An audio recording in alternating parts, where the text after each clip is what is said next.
lòng bồi hồi nao nao.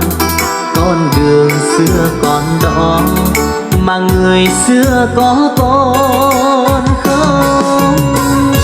Hay đã đi theo chồng về nơi xa thật xa?